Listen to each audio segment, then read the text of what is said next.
Bom dia a todos. Uma alegria, bom dia. Uma alegria poder começar essa jornada do CIPAC Brasil. Queria, antes de mais nada, agradecer e enaltecer o papel do deputado Eduardo Bolsonaro em promover esse extraordinário evento junto com os organizadores. Queria saudar duas pessoas, Sua Alteza Dom Bertrand de Orleans e Bragança,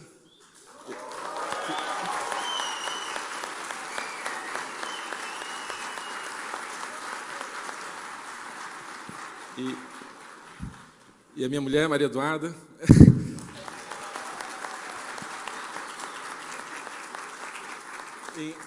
em nome dos quais saúdo todos os presentes aqui.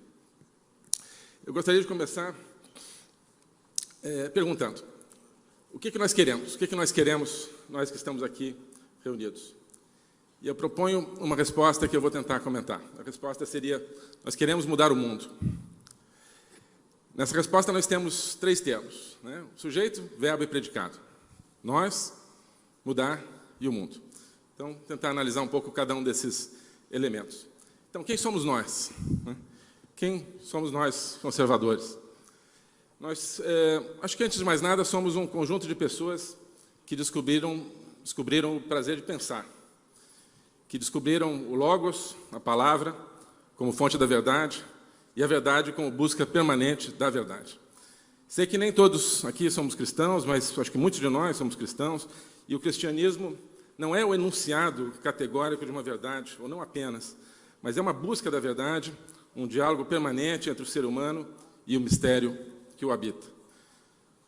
Todo cristão é um pouco teólogo, procurando capturar e captar em conceitos o sentimento que o anima, sem nunca conseguir definitivamente, e, por isso mesmo, sempre vivendo a sua fé intensamente.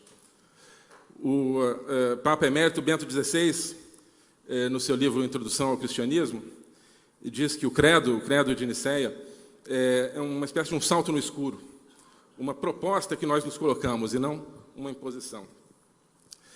Nesse sentido, a verdade tem que ser construída a partir da vida e do sentimento, e não simplesmente apreendida em abstrato.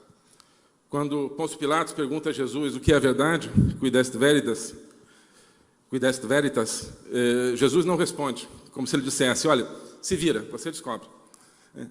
Em outro trecho do Evangelho, Jesus diz, eu sou o caminho, a verdade e a vida. Ou seja, ele próprio, o Logos encarnado, e não um conjunto de regras ou de preceitos. A verdade está ali, ligada ao caminho, ou seja, a verdade é algo que se percorre, e se apreende por experiência, a verdade está na vida, é algo que brota e cresce organicamente. A palavra saber vem do latim sapere, que, por sua vez, vem de uma raiz indo-europeia, sep, que significa experimentar, saborear. A nossa palavra sabor, que vem de sapore, também deriva dessa mesma raiz. E o ser conservador tem muito a ver com isso, e com essa tentativa de conhecer através da experiência, digamos assim, saborear a verdade. E talvez por essa razão, e não por coincidência, exista tanta afinidade, embora não coincidência, entre a atitude conservadora e a fé cristã. Ser conservador tem a ver com a busca, tem a ver com respeitar a vida, com aprender com a experiência e com o sensível, como meio de contactar o suprassensível. Tem a ver com a organicidade, tem a ver com o Logos, que transcende a pura lógica, com a tradição, com aquilo que cresce espontaneamente e se revela, com o natural, com o nascimento, com a nação, todos vindos da mesma raiz, com a natureza, que em grego physis, que, segundo Heráclito, se revela escondendo-se. Conservadorismo é respeitar e reconhecer as dádivas, é ter humildade diante do mundo e não achar que a razão humana é todo-poderosa, ilimitada e esgota a realidade.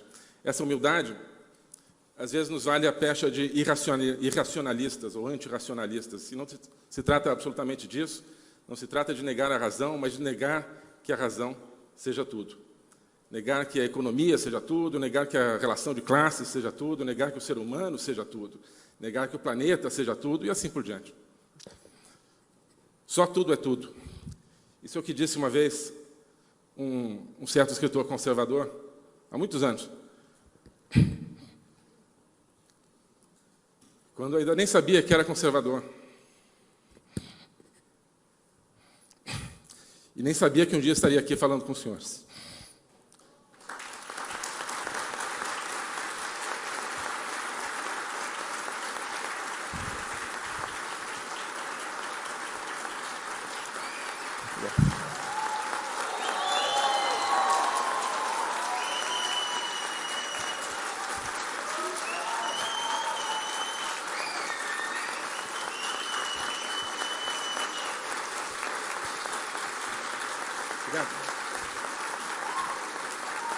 Obrigado. Obrigado.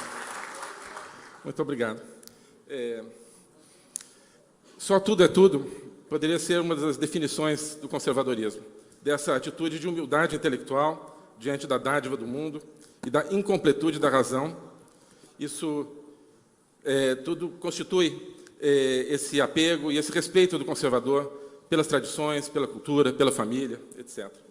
O conservador é aquele que ama o que não consegue explicar, mas aquilo que sente. Como a liberdade, por exemplo.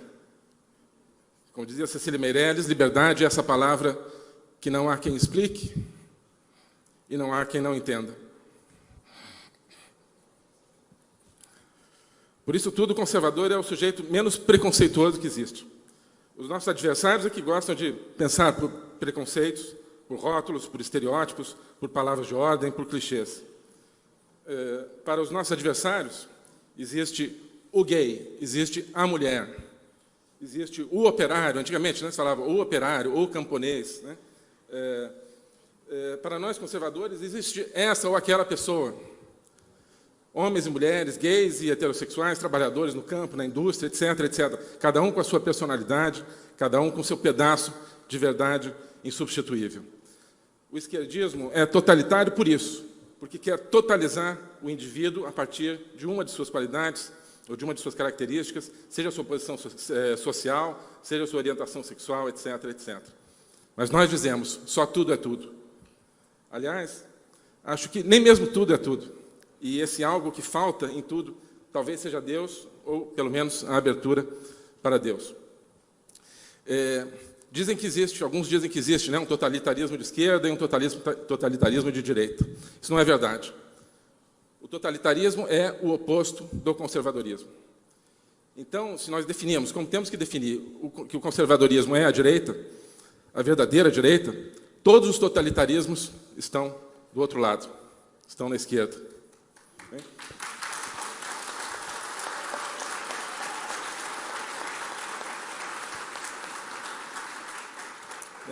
Lembrando, inclusive, que quem primeiro se qualificou com orgulho de totalitarismo foi o fascismo italiano. Bem, o conservador é aquele para quem a realidade não está fechada, mas deixa sempre uma abertura para o outro lado, para a transcendência, para o desconhecido, ou o que quer que seja. O conservador também odeia o nominalismo, porque sabe que as palavras são apenas a indicação de algo, são apenas um meio de contato com a realidade, uma realidade que é inesgotável e inapreensível em sua totalidade, pela razão humana. As palavras são o contato com a realidade, e a própria realidade é o contato com algo que está além da realidade. Então, o respeito à realidade e o respeito à palavra estão na essência do conservadorismo. O desrespeito à realidade e o desrespeito à palavra estão na essência do esquerdismo e do totalitarismo. Eles agarram a palavra e a transformam num absoluto que não corresponde a nada, que é apenas um instrumento de poder. Isso é o nominalismo, isso é ideologia. Ideologia o que é? Se a realidade desmente a teoria, ou melhor, se a teoria... exato. Se a realidade desmente a teoria, tanto pior para a realidade.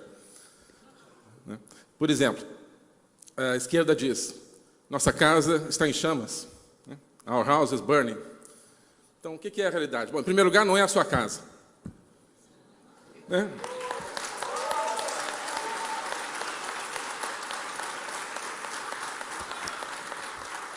E, em segundo lugar, não está em chamas. Mas isso não interessa. E eles continuam repetindo o mantra. Ou então a esquerda diz, Estados Unidos deixam de apoiar o Brasil para a OCDE. Aí vem a realidade, né? A realidade vem e o presidente Trump diz: os Estados Unidos apoiam o Brasil para a OCDE. Né? Vem e apoia o presidente Jair Bolsonaro. O secretário Mike Pompeo diz: apoiamos entusiasticamente o Brasil para a OCDE.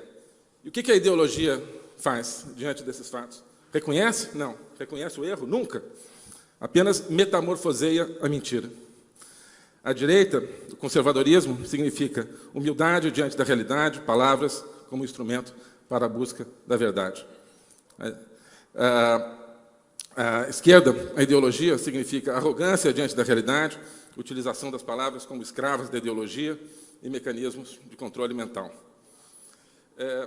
Por isso, também não é correto falar em uma ideologia conservadora por oposição a uma ideologia esquerdista. Ser conservador é ser contra a ideologia, é procurar a verdade na própria vida. Quando dizem que somos ideológicos porque lutamos contra a ideologia, isso justamente é uma aplicação da ideologia. É uma manipulação de palavras para propagar uma mentira.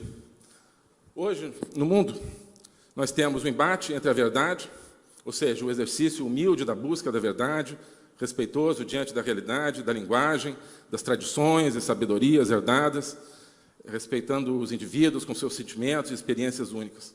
De um lado isso, a verdade. De outro lado, a ideologia.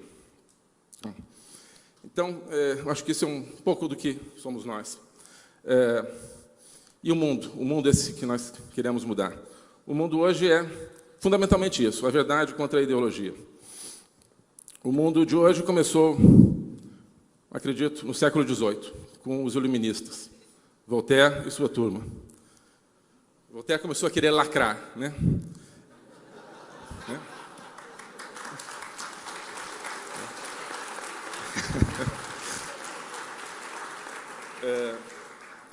Ele pegou as instituições, os sentimentos milenares do seu povo, da sua civilização, de toda a humanidade, e disse: isso não serve para nada. Começou a destruir tudo que havia de autêntico e orgânico na vida humana e na sociedade, desrespeitando as palavras e subjugando-as, desrespeitando a realidade, desrespeitando a fé, desrespeitando a monarquia. Em lugar da infinita complexidade e delicadeza do tecido social e da alma humana, em sua beleza inescrutável, Voltaire e seus descendentes erigiram o lema abstrato, nominalista, de liberdade, igualdade e fraternidade. Liberdade para obedecer ao poder, fraternidade para eu te tomar o que é teu, né? Afinal somos irmãos, né? Então, e igualdade de todos diante do medo da guilhotina. E é curioso porque aquela frase atribuída a Voltaire, de que posso discordar de tudo que dizes, mas defenderei até a morte o teu direito de dizê-lo, Voltaire nunca disse isso. Eu não sabia. Aprendi isso num autor extraordinário italiano, Antonio Sotti, que eu recomendo muito. Né? Jamais pronunciou isso. Isso é outra invenção ideológica. Né? Os descendentes de Voltaire, na Revolução Francesa, entronizaram a deusa Razão, que é justamente o máximo da arrogância do ser humano. Né? Para os conservadores, razão, ok, mas ela não ensina tudo e não rege tudo. Só tudo é tudo. Mas para os esquerdistas e seus ancestrais iluministas, essa razão, essa falsa razão, porque a razão é parcial, eles absolutizam, a razão é a soberana de um Estado totalitário e terrorista. Até hoje, nós vivemos essa batalha. Por um momento, achávamos que a tínhamos vencido. Após exatos 200 anos, entre 1789 e 1989. Mas não foi assim. Porque em 1989, não foi o conservadorismo que venceu, ou melhor, foi o conservadorismo que venceu, mas não levou a taça. O Ocidente achou que tinha vencido por causa da superioridade econômica do capitalismo sobre o socialismo, e que isso não tinha nada a ver com a superioridade espiritual da atitude conservadora sobre a atitude totalitária. Assim, o Ocidente se entregou ao vazio. Ele não deu a taça ao conservadorismo, como deveria ter dado. Né? Não entendeu que a atitude conservadora está na base da economia de mercado, e não o contrário. Não é a economia de mercado que está na base da atitude conservadora. Né? E muito menos a atitude conservadora se esgota na economia de mercado, ela vai muito além. Né? O capitalismo não é um sistema, no sentido de que ele não é desenhado pela razão, por essa razão arrogante, mas ele surge espontânea e organicamente do próprio funcionamento da realidade. No capitalismo, age a atitude de humildade conservadora, segundo a qual a razão humana não consegue dominar, a partir de um ponto central, a complexidade da realidade, no caso, a complexidade das trocas econômicas. Ali age o princípio de que só tudo é tudo, de que somente o conjunto dos atores econômicos, trocando informações através dos mecanismos de mercado, permite à sociedade desenvolver suas capacidades produtivas, com um sentido de movimento constante e incompletude em direção ao futuro. Assim, mas o capitalismo não gera felicidade para a maioria, o socialismo existe para gerar essa felicidade para todos. Isso é ideologia. Isso é ideologia, como sempre, brigando com a realidade. Porque, na realidade, o capitalismo não existe para nada.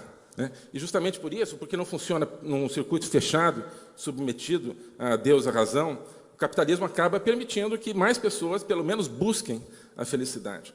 O socialismo, sim, é um sistema gerado pela Deus, a razão, com o objetivo de concentrar poder e exercê-lo indefinidamente, gerando pobreza, opressão e infelicidade. No mundo normal, as pessoas diriam, bem, então está provado, o capitalismo é melhor, então vamos em frente. Mas no mundo em que a ideologia continua vicejando e secretando suas mentiras, não existe isso de, ok, erramos, vamos corrigir. Não, isso não existe. Como não existe por parte da imprensa, grande parte da imprensa. Porque o erro não era um erro honesto, de quem estava preocupado em procurar a verdade. E não encontrou e humildemente reconhece isso. O erro era proposital. Então, quando o erro se revela e fica impossível sustentá-lo, a esquerda não admite simplesmente o erro. Ela substitui por um outro erro, por um erro diferente, e começa um outro processo de mentiras.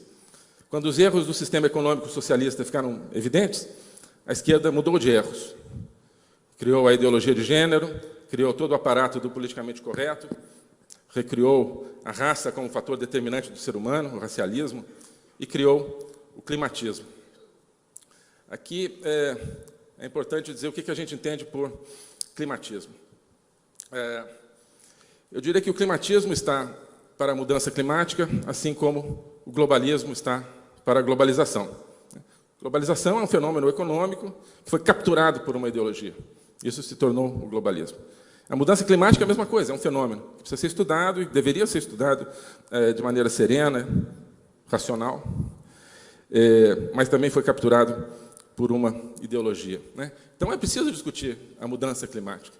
É preciso discutir o ritmo do aquecimento global. Pouca gente sabe, por exemplo, que o ritmo atual de aquecimento, desde o final dos anos 70, é de 0,13 graus centígrados por década, o que, somado ao aquecimento que já existe hoje, desde o começo da Idade Industrial, projetado até o final do século, daria um aquecimento de mais ou menos 1,9 graus centígrados em relação ao patamar dos anos 1850 até o final do século XX. Então, isso tudo que se propala como já do jeito atual, do jeito que são as emissões, do jeito que a natureza se comporta, já estamos dentro disso que é considerado a meta do aquecimento de 2 graus centígrados até o final do século. Só que ninguém fala disso. Bem, é preciso falar, é preciso discutir. Vamos controlar as emissões? Bora controlar as emissões. Então, o Brasil é responsável por entre 2% e 3% do total de emissões de CO2. A China é responsável por cerca de 25%. No entanto, o Brasil assumiu e vai manter compromissos rígidos de controle de emissões. A China só começa a ter que, de acordo com o Acordo de Paris, controlar suas emissões a partir do ano 2030. Então, nenhuma crítica à China. A China, ao contrário, negociou muito bem. Queria que os nossos negociadores tivessem negociado tão bem como os negociadores chineses. Outro ponto, os Estados Unidos saíram do Acordo de Paris e são o único país desenvolvido que tem conseguido reduzir as suas emissões de CO2. Por quê? Pelos mecanismos de mercado, pela substituição de fontes de energia, pelo gás natural e outros elementos. No entanto, o Brasil e os Estados Unidos são os países mais vilipendiados nessa questão, que são aqueles que cumprem, um deles nem está no acordo, cumpre, e o Brasil também, os seus compromissos. Então, quando surge uma coisa que um sistema de pensamento, que é o que eu chamo de climatismo, que começa a ser usado não para... que você abandona a discussão dos fatos e começa a ser usado para intervir na economia, controlar a economia, intervir na educação, e contestar a sua soberania, né? A gente fala, eu me pergunto assim, será que tem mutreta? Bom, bem, então, existe hoje, esse mundo que nós queremos mudar, existe hoje todo um arco ideológico, que vai desde o socialismo do século XXI, praticado aqui em alguns países da América do Sul, como a Venezuela, né? Socialismo clássico, passando pelo politicamente correto e o racialismo nos Estados Unidos, por exemplo, e na Europa, pelo climatismo, sobretudo na Europa, né? E contendo também umas estranhas sobrevivências do maoísmo nos principais pensadores de esquerda hoje, como Alain Badiou e Slavoj Zizek. Esse arco todo é um contínuo e funciona todo ele junto, né? Então, como é que isso funciona? Por exemplo, né, essa moça, Greta Thunberg, né, no mesmo dia em que ela foi falar nas Nações Unidas, eu recebi uma foto, alguns devem ter recebido, de uma menina na Venezuela, que tem 14 anos e pesa 14 quilos, né, pela fome gerada por esse regime horroroso, né? E a Greta, ali, 16 anos, quase a mesma idade, bem alimentada, né, bem nutrida, acolhida nas Nações Unidas, né? A mesma Nações Unidas que não faz nada por essa menina de 14 anos com 14 quilos na Venezuela, né?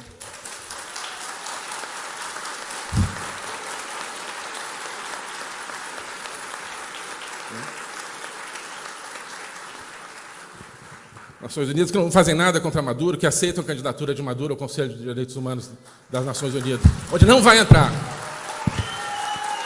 Porque o Brasil e outros países não vão deixar, não porque a ONU não vai deixar. Então, eu que pergunto, how dare you? Okay? How dare you?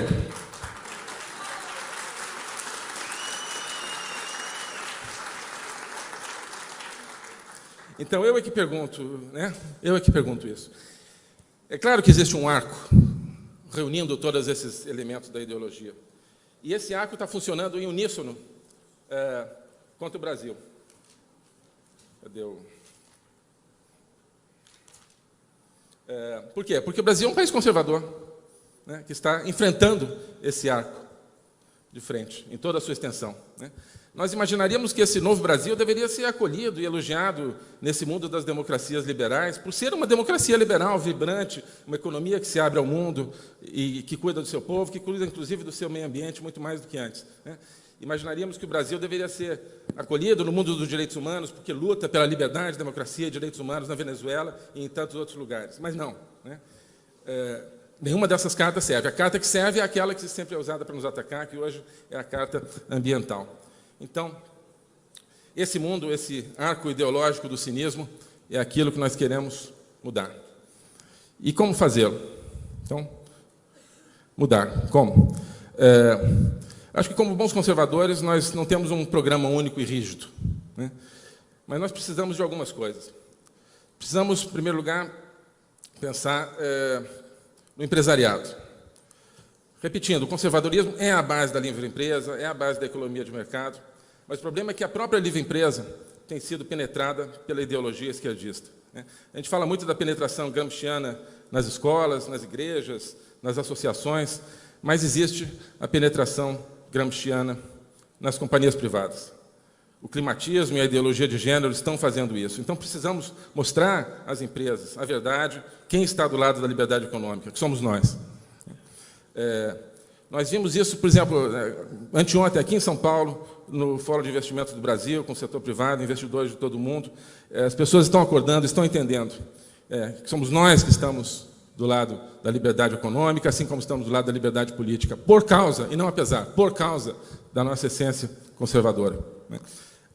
Fazendo acordos de comércio que nunca foram feitos, abrindo oportunidades de investimento que nunca foram abertas, abrindo pela primeira vez a possibilidade do Brasil ser uma economia de mercado por causa do nosso programa conservador.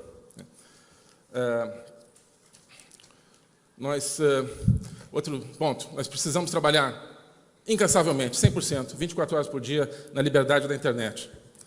Internet igual democracia.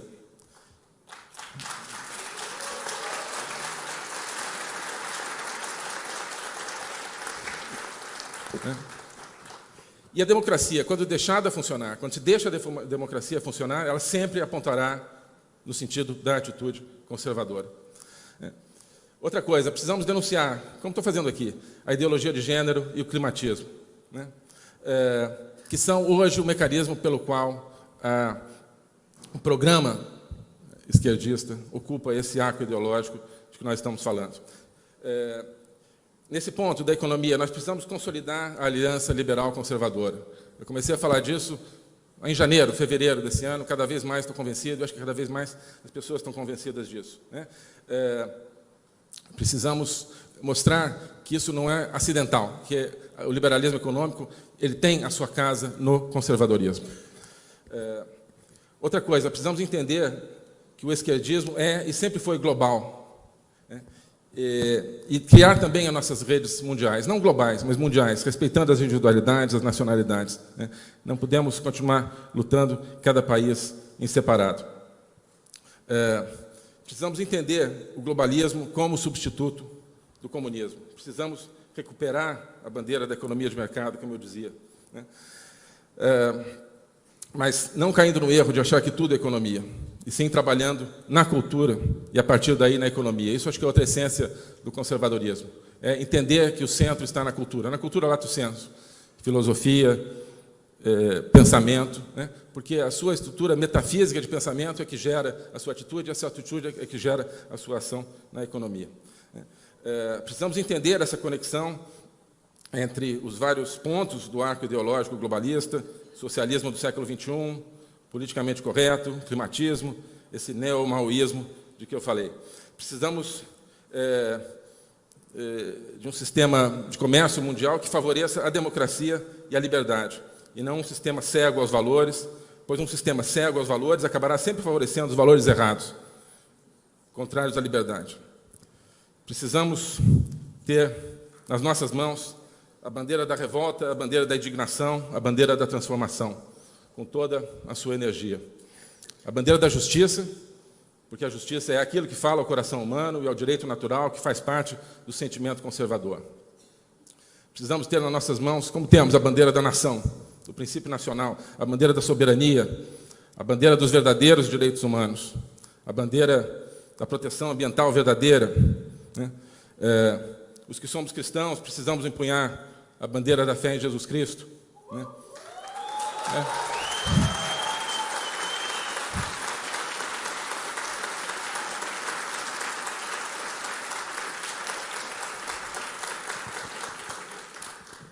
Jesus Cristo, que para nós é Deum verum de Deo vero, Theon alethenon ex Theu alethinu, Deus verdadeiro de Deus verdadeiro, Shu Zi Jian Tianju de Jian Tianju.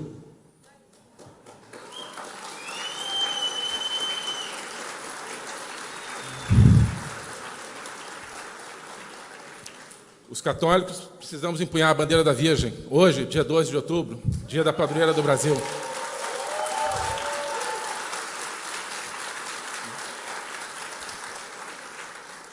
E eu acho que nós estamos empunhando todas essas bandeiras. A bandeira da liberdade, que é fundamental, é nossa, talvez a mais sagrada de todas. Com essas bandeiras, nós empurraremos todo esse arco ideológico globalista de volta para onde veio. E o Itamaraty, para finalizar, o Itamaraty está junto nessa tarefa. O Itamaraty desceu do seu pedestal, onde fingia ser uma estátua, para não ter que se meter com os negócios do país. O Itamaraty não é mais uma estátua num pedestal, o Itamaraty faz parte desse trabalho nosso aqui, do trabalho do...